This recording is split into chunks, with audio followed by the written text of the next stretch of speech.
interesting because it's clear.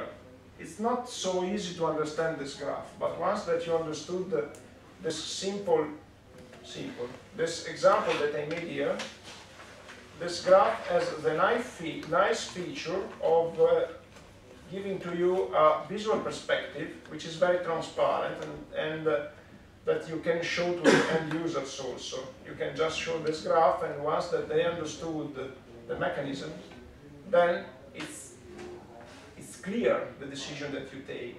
It's clear on this graph that if you release too much water during this period, then you get to a shortage that is anticipated with respect to a situation in which you release less water during this period. Then the shortage is postponed. So the situation is quite clear. But the problem is that you are planning on an average year, and therefore you assume that, for instance, as I said, your strategy is not varying during the lifespan of your planning exercise, and you are assuming also that other variables like the water storage at the beginning of the year and the reservoir storage are not changing. If this condition does not apply, then you can't plan on an average year. You have just to make a simulation study over the whole period of, we said, 100 years. And therefore you have to build a numerical model of the reservoir, just a water balance model that runs for all the 100 years. And if you make a computation day by day of the amount of water that is stored in the reservoir and the amount of water that you release, then you are allowed to vary day by day all these informations like W star, like WT. Day by day you are allowed to vary this information. And it's very simple, it's just a water balance model. You have to compute the water that is stored in the reservoir each day of your 100 years. And the volume is increased by the inflowing water that you know, and it's decreased by the released water that you have to plan. So once that you know the inflowing water day by day, and you know an hypothesis of release, you can easily compute at the PC the water that day by day is stored in the reservoir. And the equation is simply the continuity equation that we already know. Like, if you indicate the water storage with a symbol, let me use K or Y, you can just compute that the variation of YT every day along time is equal to QT minus RT, where RT is the release. So you can easily build a simulation model in R, which day by day computes the amount of water that is stored in the reservoir, depending on the inflow that you know, it's your synthetic series, and the outflow, according to an hypothesis that you may make. This numerical model has the advantage of being very detailed. Day by day you know the situation. The disadvantage is that the numerical model is less transparent, and even for you, for your perception, is less clear. But basically, and the disadvantage of the numerical model in the past was that it was less practical. Because when computers were not available, you understand that this computation were done by hands, and people did it. Engineers in the 70s, in the 60s, 70s, 80s, they planned the management policy of the Lake Maggiore in Italy and Lake of Garda, for instance. They are regulated lakes, so they had to decide what is the release from the lake that you can allow each day of the year, and these strategies were planned by computing by hands this equation for an extended period. It could be done, of course, it takes maybe 1 month to do, while with the PC it takes 5 minutes, but it can be done. And it has been done. This kind of approach, when possible, was preferred because by working on an average year, of course, it's simpler and also more, as I said, more transparent. So this is a first problem of this approach. As I said, if you don't have any changes, you can work on an average year. If you have changes, you have to prefer the numerical simulation. And there is another important remark that we have to make on this approach. We are working on the average. This is something that we discussed when we spoke about uncertainty. How is average defined? Under some not very strict conditions, statistical condition, we can define the average as something that happens 50% of the time. Which means that if I'm working on 100 years and I compute the average in flow, which is given by this curve, this means that 50% of the year I have a lower inflow and 50% of the year I have a greater inflow. So the average, please keep in mind that under mild conditions, it means not much limiting, is defined as the event that occurs 50% of the times. Like, if you take 10 numbers and you extract by chance these numbers from a ballot, then the average is 5. If you have numbers from 1 to 10 and you extract by chance, you get sometimes 1, sometimes 10, sometimes 6, sometimes 4. The average is 5, which means that 50% of the times you have numbers that are lower than 5, 50% of the times you have numbers that are higher than 5. And therefore, if you devise a strategy on this average, you have to take into account that 50% of the times you will have less water, and therefore your strategy is going to fail 50% of the times if you work on the average. 50% of the times it will be too conservative, and 50% of the times it will fail. This is the problem of working with averages, and this is uncertainty.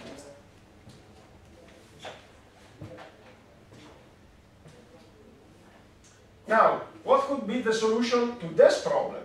The solution would be, for instance, not to work on the average, but to work on the minimum. If you work on the minimum inflow, you are sure, let's say almost sure, more sure, that your strategy can work for every year. Especially if you work on 100 years, it's very likely that you cover a very huge range of possibilities. If you take the minimum, you are almost sure that next year you will have more water, so your management strategy is more reliable. But in doing so, you of course release less water. Because to be safe, you are planning on the minimum inflow, and therefore your water resources strategy, your water resources management strategy is too much prudent, too conservative.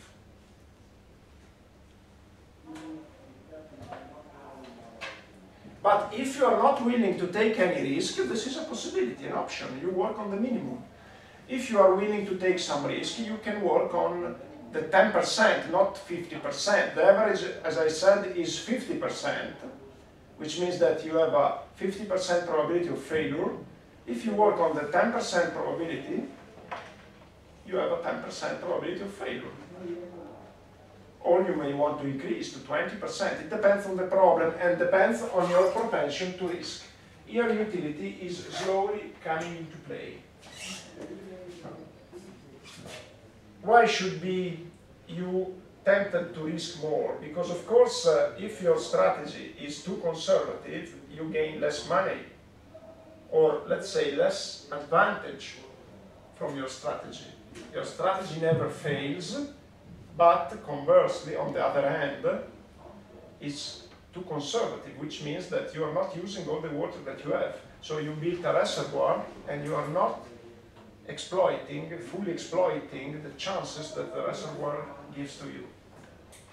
So this is not a good strategy. To work on the minimum, in general, is not a good strategy.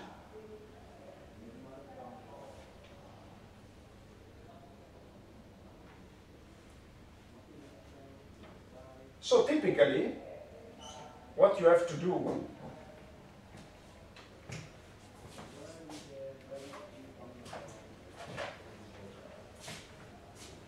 is to identify a set of possible options. Like, for instance, I can plan on the minimum, I can plan on the average,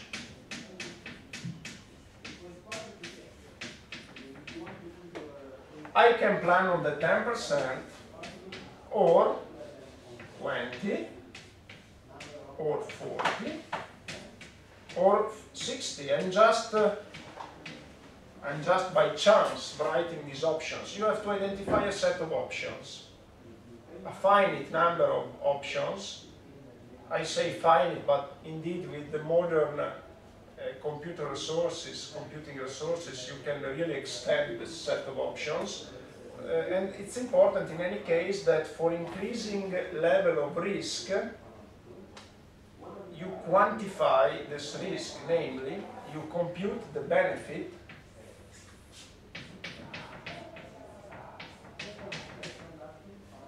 related to using any option. I'm slowly getting back to the exercises, to the very simple exercises that we already made. What I'm saying here is to identify a set of possibilities and related decisions and quantify their benefit. And typically what happens is that for increasing risk, increasing this percentage, you can interpret it as a probability of failure. So for increasing probability of failure, failure means that your strategy, your management strategy cannot be put in practice because you don't have enough water. So for increasing percentage of failure, you of course increase the amount of water that you release downstream, that you plan to release downstream, and therefore your benefit increases on one end. But on the other hand, you are increasing the risk of failure, and you will have a cost of the failure. You can assume, in general, that your benefit is equal to an income, which depends on x, minus a cost, which again depends on x. For increasing allocation that you are planning, of course, the cost of a failure is increasing. Therefore, your benefit should include an income minus a cost that occurs only in case of failure. And therefore, the cost is not certain, occurs only if you have the failure. So, for increasing percentage of failure, you have a more significant incidence of the cost term and an increasing impact, of course, of the benefit of the income. So you have to seek a balance.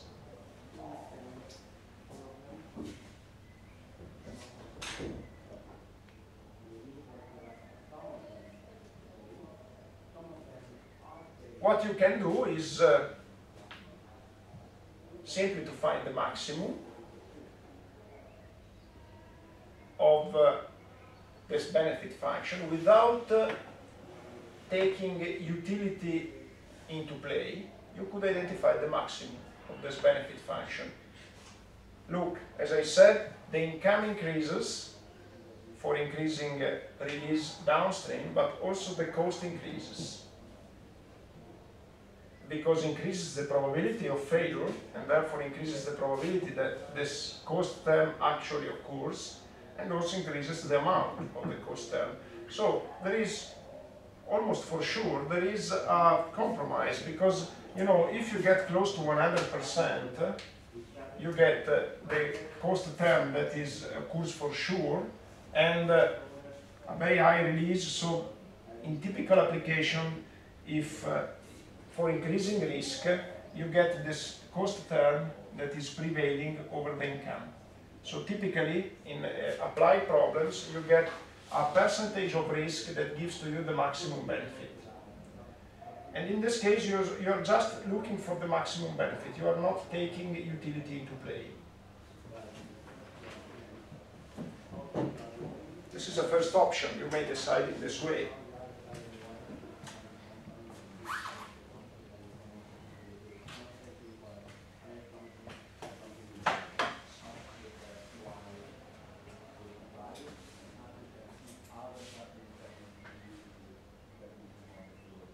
Or, as we will see tomorrow, you may decide to call utility into play because you want to better take into consideration your adversity or propension to risk. And what we will do tomorrow is to to focus on numbers, to focus on a real problem, not real, but let's say on an exercise that allows us to better understand how this compromise between income and cost works by taking also utility into play. And I don't want to move forward with the theory by calling utility theory into play now, because it becomes too messy. I think it's more clear if we focus on an exercise. So tomorrow, please bring your PC, and we will elaborate the last exercise which focus on this kind of application. And on Monday then we will finish the course by just making a summary, and I will also give you some final considerations on